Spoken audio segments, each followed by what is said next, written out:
Good evening, good evening to you. Good evening, good evening to you. Good evening, good evening. Won't you share with a friend or two? Good evening to you. You. Good evening to you. Good evening, and welcome to Daring Dialogues. I'm your host tonight, Shantae Charles. I hope that you are having a great and wonderful day, and welcome to March. As most of us know, March is Women's History Month, and March 8th, I believe, is Women's Day. And there's also an International Day of the Woman. I think that also falls on March 8th. So be on the lookout for some different things we'll be doing on that day just to honor women. Also, on our Friday programs at 6 p.m. Eastern Standard Time, we're inviting you, women writers, women poets, to join us. Bring your book, read aloud, and tell us a little bit about your book and where we can find it. If you'd like a specific placement on a particular Friday, you can email me at thedaringdialogues@gmail.com for more information about how you can get a specific placement on any of the Fridays in March. So tonight, we're going to be talking about three Black women, and we're going to be reading from A Black Woman Did That: 43 Boundary Breaking, Bar Raising, World Changing Women. Now, something that I have come across that I think is pretty cool, and just going to share a little decorating hack with you as I talk about these. These come from the Smithsonian, but I was able to pick them up at Barnes and Nobles. And what it is a set of 100 postcards entitled Brave Black First.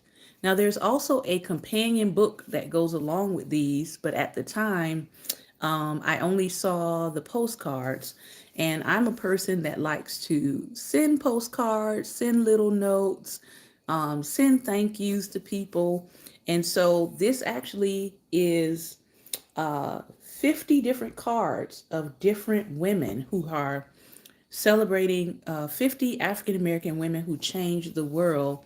And one thing I've done with some of the images, and of course I could change them out if I want to, but I just selected some specific women who represent different things in my life. And I took that postcard. So for those of you who are like, I want some decoration in my home, or I want something that represents people that inspire me, but I may not have the funding, to go and buy a painting about them, but I want to have some kind of decoration in my home. So here is what I did with some of the postcards. If you notice, this is Mary McLeod Bethune. And then this one is of Angela Davis. And then this one is of Maya Angelou. So good evening to those of you who are coming in. So what I did was I took the postcards and I just bought some frames. They don't necessarily have to be all the same kind, but for me, this worked for my interior space. And I put the postcards in frames. And now I've taken these frames and I've put them inside of my music room area as some inspiration for me as I'm doing my creative arts and tinkering around on my keyboard. So that's just a little decorating hack. So if you feel like, I really, want some images of people that inspire me, but I don't necessarily have the budget to buy a whole bunch of posters and paintings, get some postcards. Buy a frame, put the postcard in the frame, and voila, you have your own set of framed images. And it just spruces up your place. So let's get into tonight's reading. We have three Black women that we're taking a look at tonight. And the first Black woman is a woman by the name of Barbara Harris. And I'll show you the image that we have of Barbara Harris tonight. And let's take a listen to how she is impactful. Serving as pastor, priest, or rabbi has long been an honored tradition in the history of world religions, if you are a man. Women have only recently been welcomed into positions of power in faith-based organizations, and even now, their presence is rare. Now, we could say in the modern world this is true, but in the ancient world, women were actually leaders and in power. Um, so some of that history has gotten a little lost. But in the ancient world, it wasn't unusual for a woman to be queen or to be a warrior or to even be in a spiritual position. But that history is being yet recovered. So I just want to say that. Barbara Harris is one of the few women who chose to pursue a life and career in the church, even though nearly all of the leaders of her faith at the time were men. She was always drawn to the church. In addition to her deep faith in God, she had a gift for communicating that was obvious even at a young age. As early as high school, Barbara wrote a column called High School Notes by Bobby that ran in the Philadelphia edition of the Pittsburgh Courier, an established Black-owned newspaper with a nationwide following. As a teenager, Barbara formed a youth group at St. Barnabas Church in Philadelphia that later became one of the largest youth groups in the city. She went to Philadelphia High School for Girls, one of the best in the city, but found it more difficult than she'd anticipated. And worse than that, her teachers were unsupportive. The school's vice principal went so far as to say that Barbara and her other African American friends weren't smart enough to be there. Barbara wanted to leave the school after a while, but her mother made her stick it out. Later in life, Barbara said she was happy she did. The experience taught her, contrary to what her teachers had said, that she was smart and strong and she could make it through adversity. I learned that you could make it through tough situations, she has said, that you don't let situations or people deter you from pressing forward. After high school, she got a job with a Black-owned public relations firm called Joseph V. Baker Associates and took classes at Charles Morris Prince Price School of Advertising and Journalism at night. Her work in the PR firm was consistently good. Over the years, she climbed the ladder at the company until she became its president in 1958. But Barbara wanted more than just success at work. She found a church community that suited her desire to grow spiritually and make the world a better place, the Church of the Advocate. It was both a church and a center of civil rights activity, a place where she could practice her faith and do social justice work with fellow churchgoers. In 1965, Barbara led a church group to Montgomery, Alabama, to participate in the last leg of the now famous march from Selma to Montgomery, which we talked about on yesterday, led by Martin Luther King Jr. About that exceptional historical moment, Barbara said she felt like she was supporting some people who had taken their life into their own hands and said, it's going to be different. And walking with that great throng of people just felt good. Her church hosted events that weren't welcome elsewhere in the city, including political education classes with the Black Panther Party and the 1968 National Conference with Black Power with the Black People's Unity Movement, which was attended by 2,000 people. Barbara was among the first generation of African Americans working in the predominantly white corporate world. As a community relations consultant for the Sun Oil Company, later named Sunoco, she showed her colleagues how they could give back to the communities who bought their products. At the same time, she continued her religious education. Many seminaries that trained clergy did not accept women. Now, if you've been on some of our other broadcasts, our Theology Thursdays, we talked about the origin of the word seminary and how it comes from the word semen, which basically means a place of learning for the male. It was supposed to be symbolic and representative of men passing on spiritual knowledge to other men. Barbara did not want to give up her job just yet. So instead of attending a seminary full time, she took religion courses at various schools, including Villanova University and the Pennsylvania Foundation for Pastoral Counseling. Joining the ministry was what she felt she was put on earth to do, her true vocation. And the church was slowly changing the rules.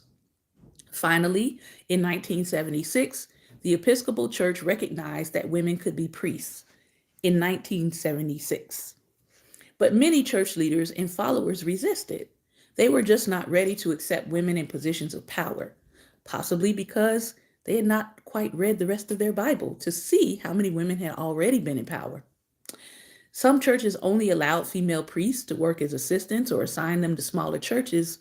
Barbara's mother disapproved and her friends were skeptical at first. But Barbara persisted, and in 1979, she was ordained a deacon in the Episcopal Church. The following year, she moved up in church hierarchy. She became a priest and began serving the community at St. Augustine of Hippo Church in Norristown, Pennsylvania. She remained there until 1984.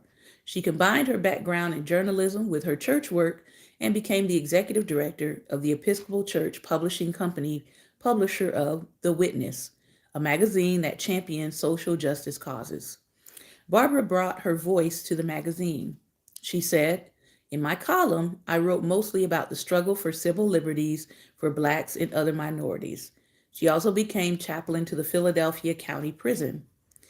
Barbara was elected to be the bishop's suffragan, a member of the clergy who helped the bishop above her of the Diocese of Massachusetts in 1988. But she was met with the objections of many who looked at her background and thought that her advocating for peace, women's rights, prisoners' rights, and the rights of other marginalized groups and the environment had made her too radical. They also pointed to her lack of formal seminary training. Barbara did not waver. In 1989, she was ordained, becoming the first woman to serve as a bishop in the Anglican Church. The accomplishment made history, but she also faced a lot of opposition because, as she says, "I was a woman, I was Black, I was divorced, I was outspoken." When asked how she got through the backlash, she explained, "There were enough people supportive and confident in my ability to exercise this office, and enough people praying for me, including her mother, who had changed her opinion about women being clergy and cheered her daughter on." During the next 13 years of service, Barbara changed the minds of many reluctant people who now admire her work and sing her praises. That is Barbara Harris. Our next young lady for tonight, of whom I also have this postcard over here that we showed you earlier. No, I didn't show you earlier. I had that one as well. But we're going to look tonight at Ava DuVernay. Ava DuVernay was a California girl who spent her summers in Alabama. She lived with her mom and stepdad in Linwood, just outside of Compton, a Los Angeles neighborhood known for its hip hop and gang culture. She was surrounded there by a loving family that included an aunt who, in Ava's words, was a ferocious movie watcher and fan with an encyclopedia knowledge of film. This aunt inspired Ava in her appreciation of art and film. Ava describes herself as nerdy. Rather than hanging out with the cool girls, she liked to spend her lunchtime working in the school office. She credits her strong work ethic to her stepfather. She grew up watching him joyfully going to work at his own business installing flooring. He said to her, "If you can find the work that you love, you'll never work." His wise words stuck with her. She found her first job as a teenager working in a frozen yogurt shop. When she served customers making perfect spirals of yogurt, it was a point of pride. Film was not on her radar in college. She earned a double major in English literature and African American studies at the University of California, Los Angeles. She initially hoped to pursue a career in journalism. She landed an internship at CBS, but didn't enjoy it as much as she imagined, and her enthusiasm for the field faded. "I worked at Fox and a couple of big PR firms for about 4 years. Was good at it," she said. She had ideas, though, about how public relations and publicity could be done better, especially where projects involving young people and Black people were concerned. So in 1999, she started her own agency. Clients hired the Duvernay Agency to promote TV shows and films, including hits like Spy Kids, Shrek 2, and Dreamgirls. One day while working, she found herself on a movie shoot near where she grew up. A light bulb went on in her head, and she thought, I could be making this film. She had her own ideas, her own vision, her own stories to tell. So, Ava didn't pick up the camera until she was 32 years old and began to make films independently while running the agency. I Will Follow was released in theaters in 2011, and film critic Roger Ebert called it one of the best films I've seen about the loss of a loved one. Ava brought her stellar skills as a publicity and marketing person to her creative work as a filmmaker, particularly with her next feature film, the critically acclaimed Middle of Nowhere. She was emerging as a filmmaker and wanted to bring her peers along with her.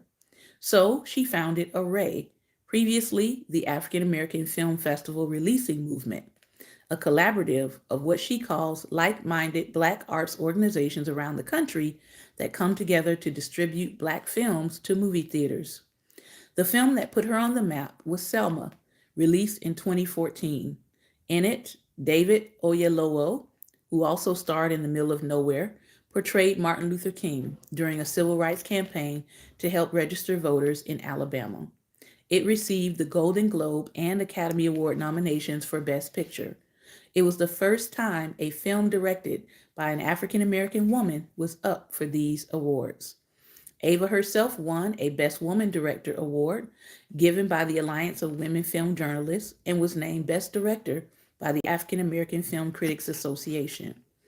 In early 2016, Ava was busy working on Queen Sugar, a TV show that she created and produced based on a novel by Natalie Bazile about three African American siblings who inherit their father's sugar farm in Louisiana when she got an email from a Disney executive. In it, she was offered the job to direct A Wrinkle in Time, based on a beloved fantasy novel by the same name. It is an exciting tale about a girl who travels across the universe with her little brother and her friend and saves the world. When she took on the project, she became the first Black woman to direct a film with a budget of more than $100 million. The projects Ava chooses often bring attention and add insight to issues of social justice. Her 2016 documentary, 13th, refers to drawing a line connecting slavery, Jim Crow laws, and mass incarceration of Black men in America. She co-wrote and directed the four-part series When They See Us, which tells the story of five Black boys who spent years in prison for a terrible crime they did not commit. The case unfolded during the spring of 1989, and the young men widely became known as the Central Park Five. But Ava didn't use that moniker in the miniseries, believing that it dehumanized the falsely accused young men. The powerful miniseries released in 2019 renewed public outrage about the injustice and revived people's commitment to fixing long broken parts of the U.S. justice system. Ava is not new to combining her artistic work with an effort to change the world, but she said she once resisted being seen as a social justice girl in Hollywood. But as I've become older and I think more maturely about it, I'm okay with being social justice girl. Great art has tremendous power to change the hearts and minds of people.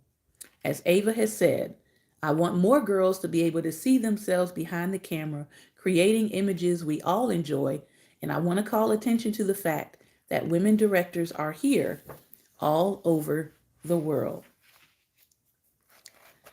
Our last woman for this evening, before I turn it over for some conversation, is Zenobia Bailey. And this is the illustration of her.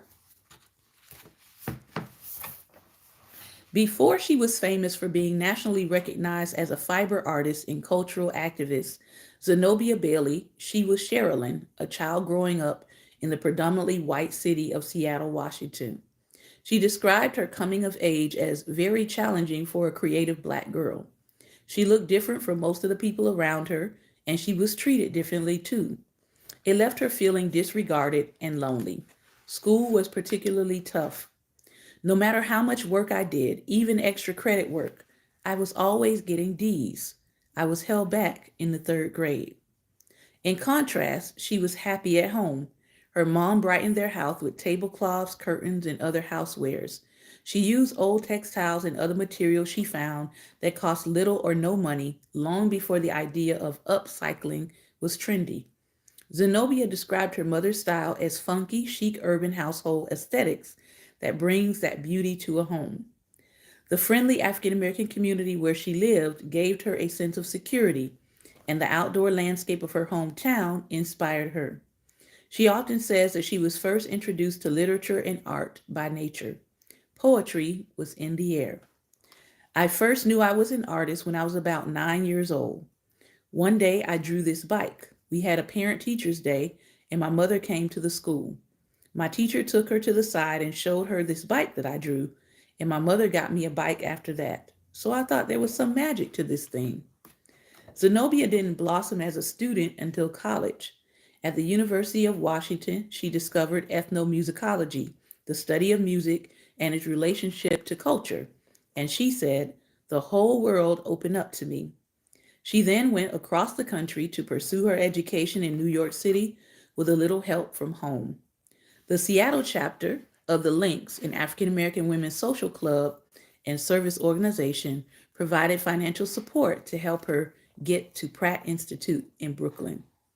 But Zenobia had issues with the way art and design were taught there. She believed her teachers did not fully embrace or respect Black culture and its impact on design.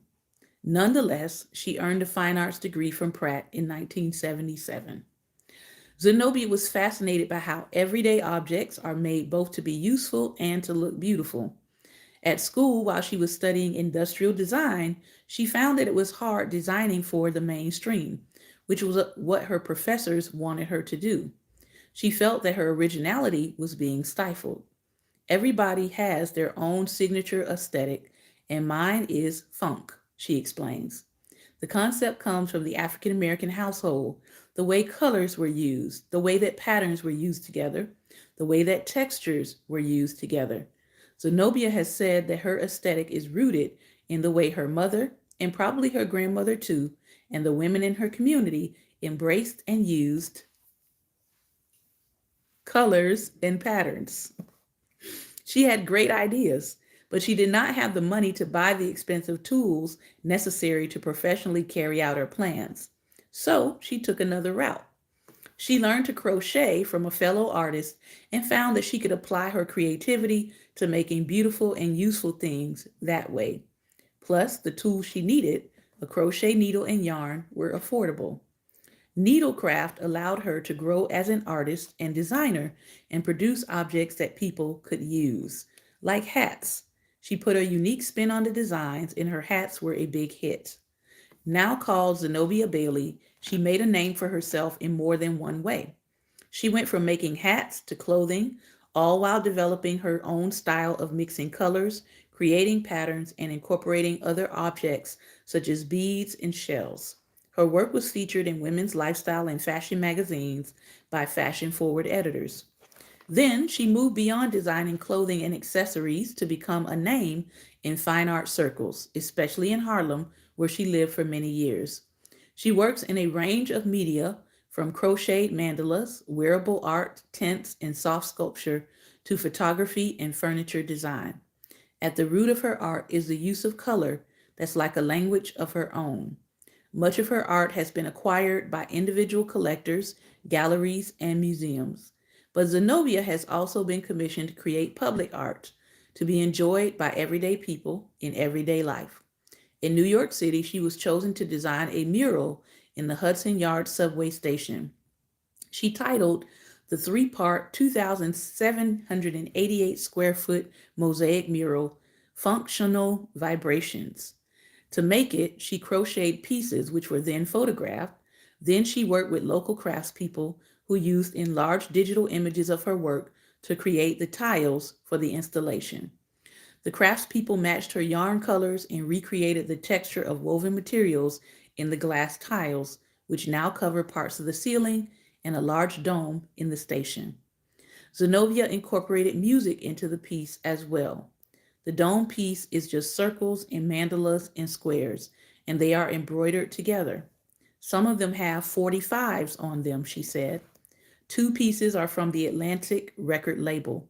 And the reason why I use the Atlantic label is because of the Atlantic slave trade that brought us here, she said.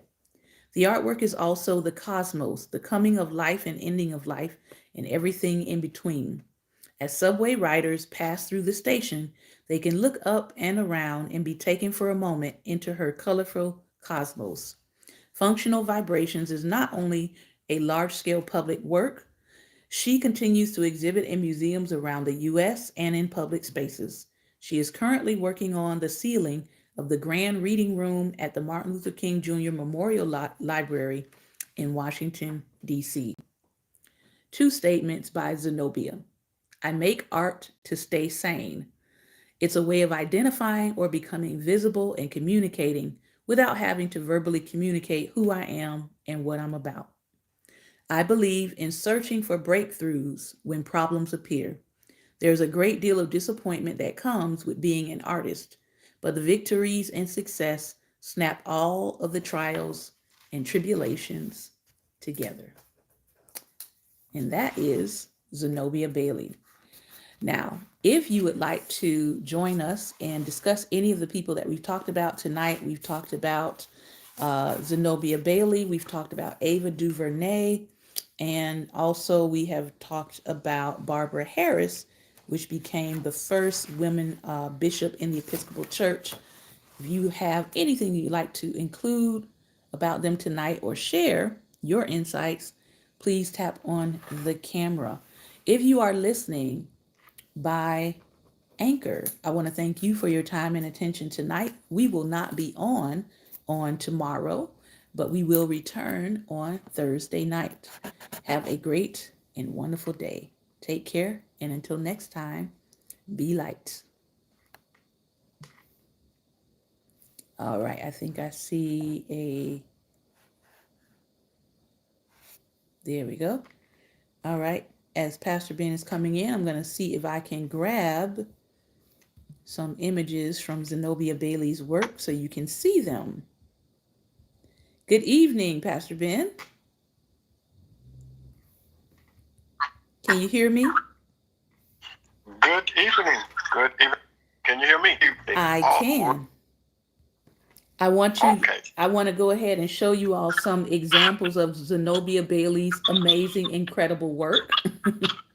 And then we'll give you an opportunity to share.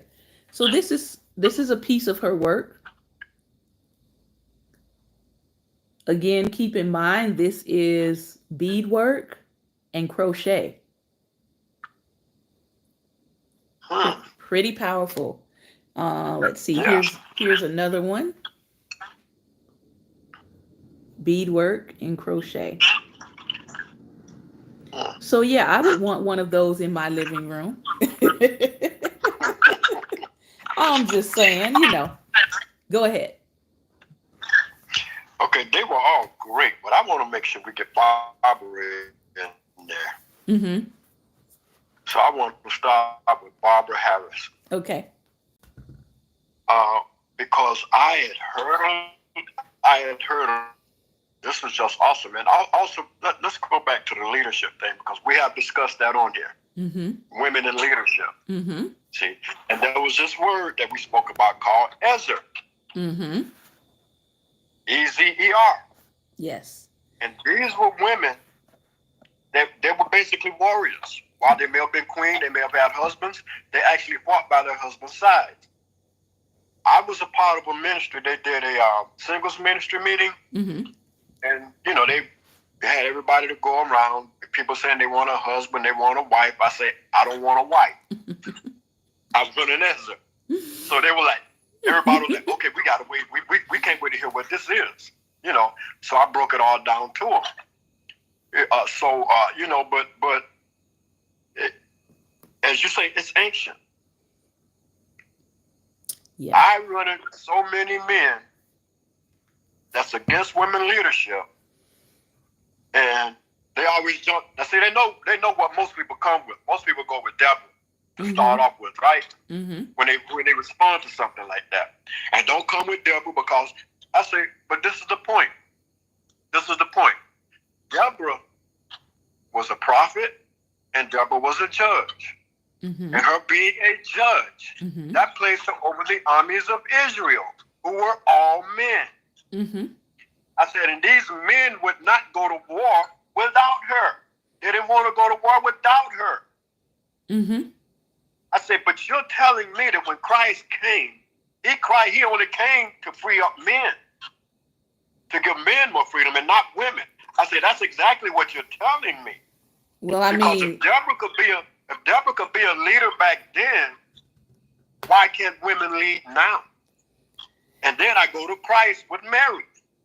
See, well, the Marys, because there were several, but all of them played a part in female leadership.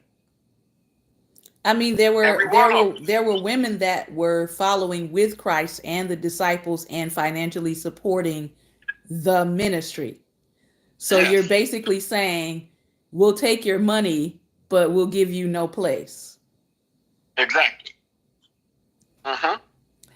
Also, they can Uh-huh. go, anybody wants to just research it, they can go to an article. It's on thoughtco.com, and it's entitled Women Rulers of the Ancient and Classical World. And you can see how many women were ruling and leading. Uh-huh. Uh-huh. And one thing that a Oh, lot of people point out is that when these women are tending to lead, there seems to be less wars. yeah,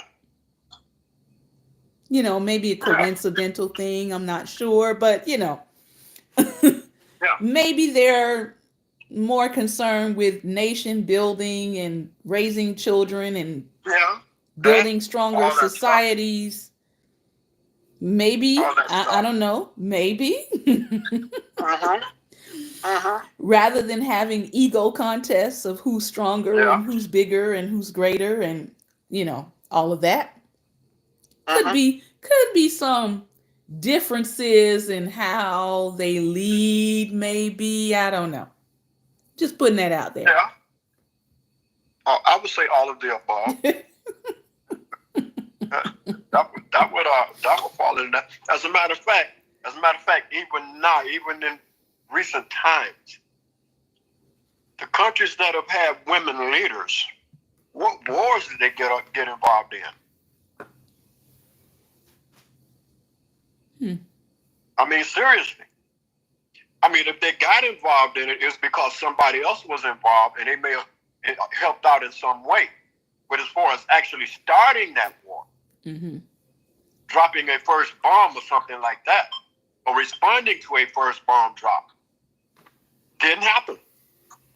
Yeah, I think, and I want to say that it is, especially for our nation, right?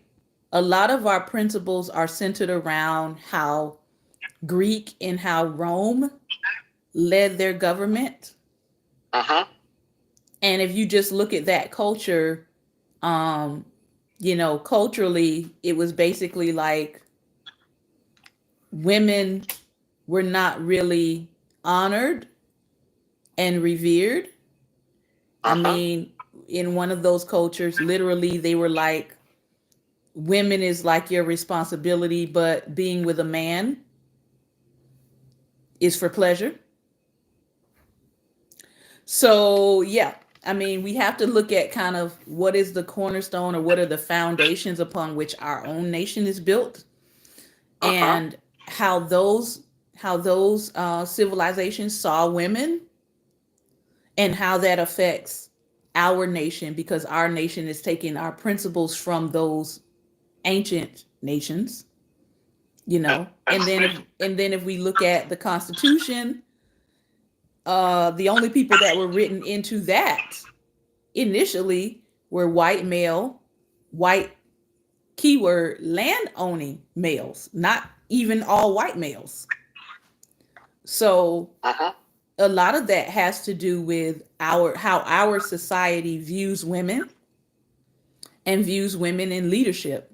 So even like I've come across people who are not necessarily spiritual or have, a faith grounding, but they have some of those same attitudes towards women leading anything.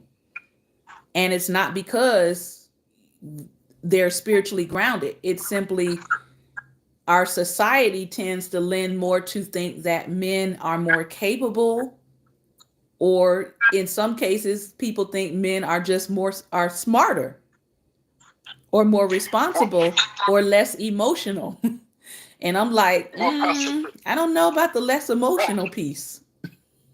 Pastor Shante, let me respond to that. See, because I coached women's basketball for a while. And I'm talking about we took a group of women that had never played basketball. We had to teach them how to dribble. And we would take them at Parkway Middle School. We were supposed to have the court, between certain hours, and the guys didn't want to give it up. We took those same girls, beat those boys down. Wow. See, the reason why is because women tend to listen.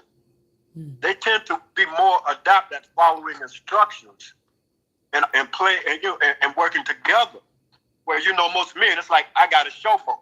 See, I got to be the star. And we would destroy them. They couldn't believe it. But every time, we got to do this again. Okay, destroy them every time. Wow. Destroy them every. So that theory, you can throw that out of the window.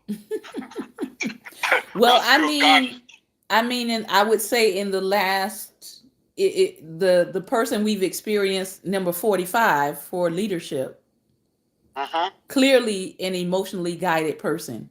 He was not guided by reason. About 99% of his presidency was not guided on reason. It was guided purely by emotion and evoking certain emotions in other people. He was actually really good at that. Inspiring and evoking anger in other people. And then with that Supreme Court nominee, the male, Mr. K, his emotional outbursts, I was like, how are y'all even saying these things about women? And I'm just looking like, really? Wow.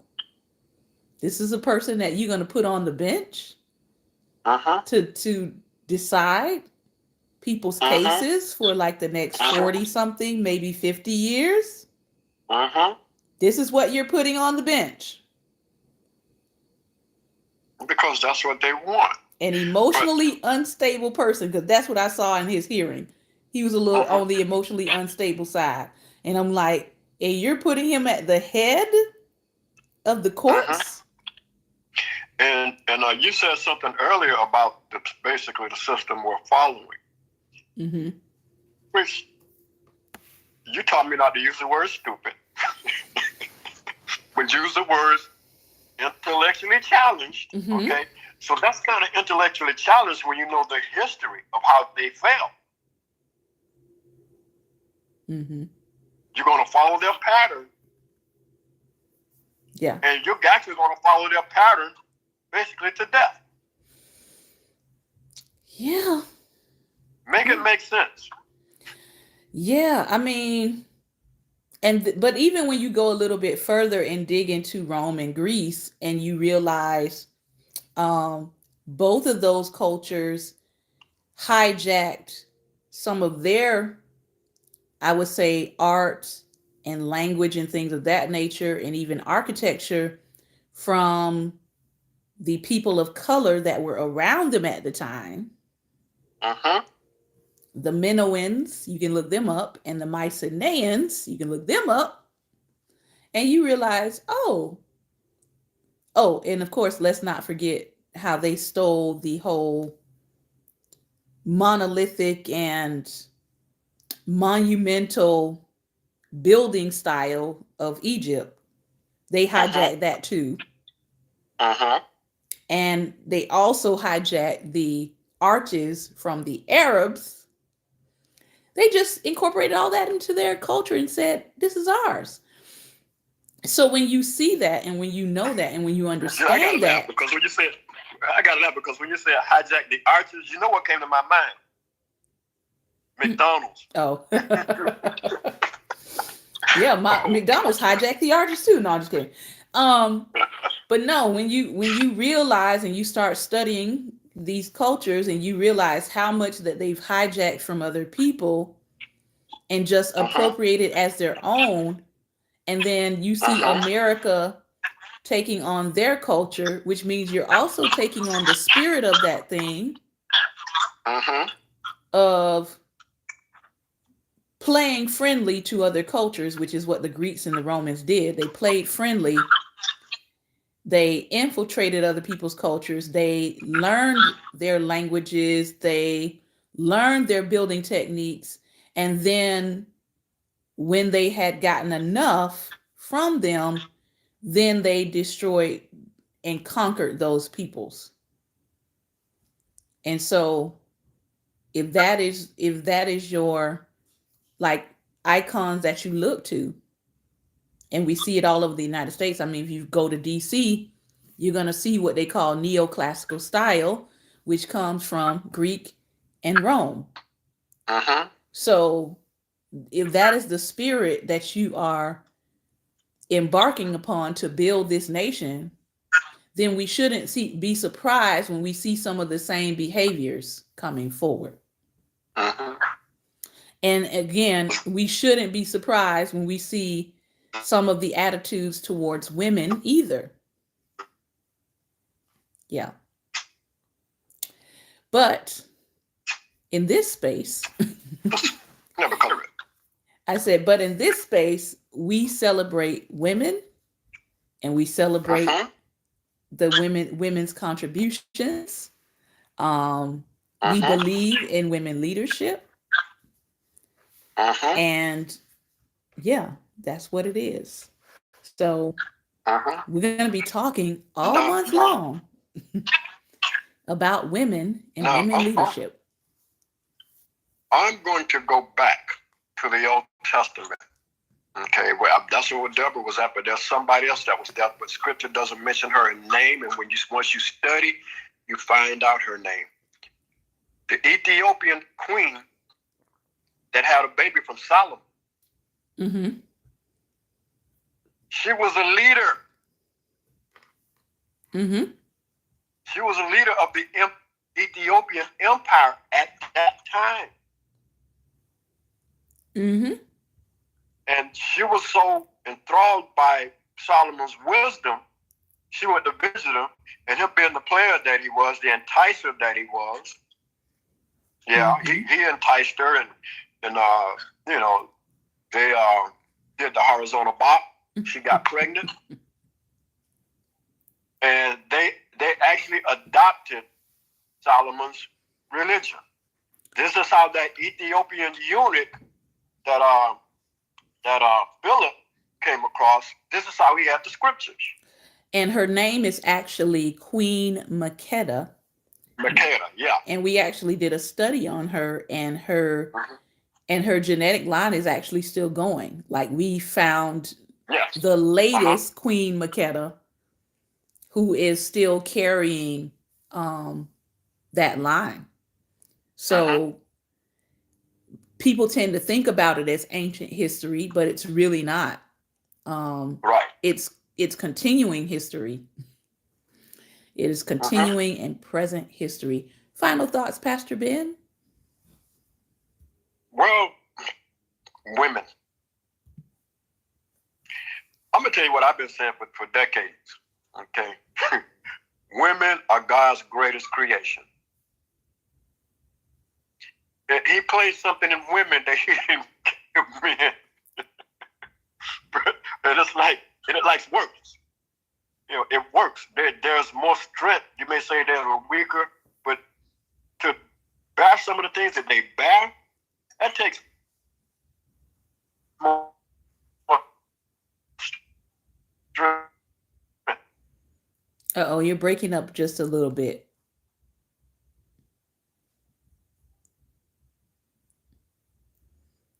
Your screen is frozen.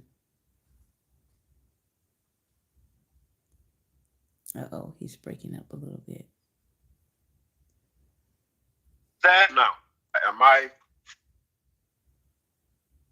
Your am I good? your screen was breaking up some, so I didn't hear anything you said.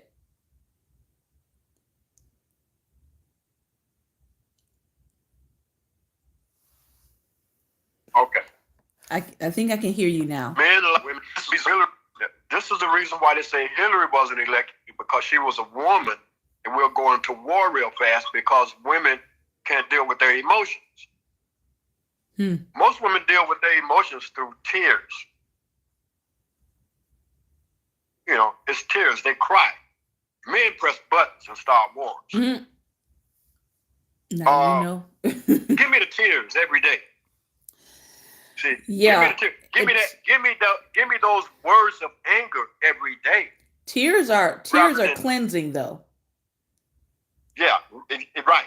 Yeah, right. They are healthy. They are emotionally cleansing, and more people should probably engage in crying at some point in their life. But we know men are not supposed to cry. But the greatest man on earth wept. Mm-hmm. Yeah. Okay.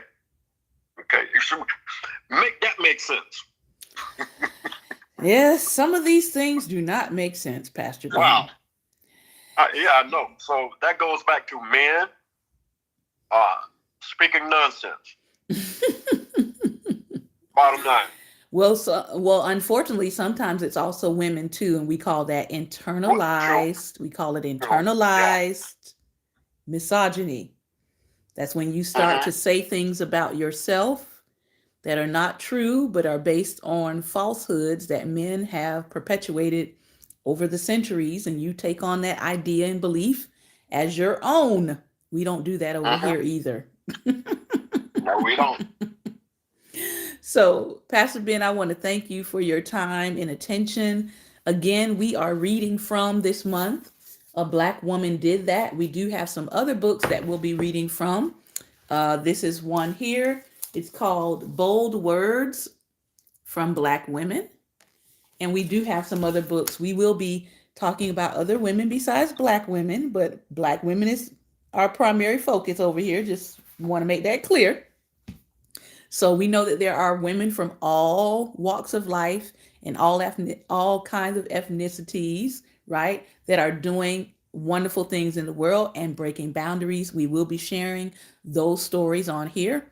Remember, we will not be on tomorrow night. We will return Thursday. And then Friday, we invite you, if you are a woman author, if you are a poet, and you have a published work or even an unpublished work that you want to share with us on Friday. We do have some people already signed up. So if you want a specific day, because we're doing Fridays, if you want a specific day or time, please email me at thedaringdialogues@gmail.com so that we can make sure that you get in for a specific date and time that will be available. Again, this will be your opportunity to share with us your work. Tell us what your work is about and where we can find your work. This has been another episode of Daring Dialogues, and I've been your host tonight, Shantae Charles. Remember, light is the most daring opposition to darkness. So go out and be what, Pastor Ben? Be light. Be light. Take care, everyone, and God bless.